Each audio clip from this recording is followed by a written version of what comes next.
Ecco la notte brava dei vandali che hanno danneggiato le strutture sulla spiaggia della Stella Maris, la casa per ferie della diocesi di Treviso a Bibione in zona Pineda. Ripreso dalle telecamere di videosorveglianza si vede il gruppo di ragazzi e ragazze giovanissimi che festeggiano. Come lo si intuisce quando entrano nel campo della telecamera le sedie rotte e lanciate sulla spiaggia a beneficio dei telefonini con flash che scattano a ripetizione. A scoprire il disastro la mattina seguente i volontari arrivati per sistemare ed aprire il chiosco. Hanno trovato una quindicina di sedie di plastica rotte, 4-5 tavoli, buttato giù una staccionata di plastica che serviva per dividere i reparti dei bagni.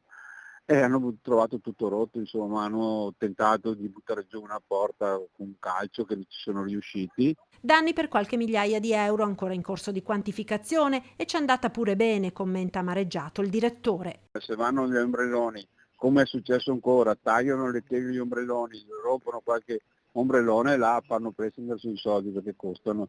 Vandalismi che fanno ancora più male se si pensa che la struttura è nata soprattutto per un turismo inclusivo rivolto a disabili, famiglie e anziani che qui possono trovare un alloggio privo di barriere architettoniche, ma anche una struttura che si occupa dell'inserimento lavorativo di persone con disabilità. La settimana scorsa vediamo l'associazione del Tonino Bello della diocesi sempre, erano 50 ragazzi disabili con 100 giovani che li accompagnavano, e hanno fatto una settimana, adesso abbiamo famiglie, una cooperativa sociale che viene qua. La struttura è stata pensata per la disabilità. Il raid vandalico dell'altra notte non è il primo e non ha interessato solo Stella Maris.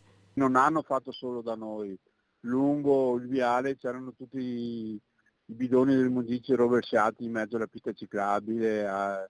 Purtroppo non è la prima volta che succede né a noi, perché è successo anche l'anno scorso, ma neanche ai nostri vicini, a Bibbione Spiaggia o Bibbione Mare, che sono le due spiagge che confinano con noi. Anche loro subiscono questi vandalismi da parte di giovani di notte, che molto spesso qualche volta li hanno trovati, spesso sono anche minorenni purtroppo.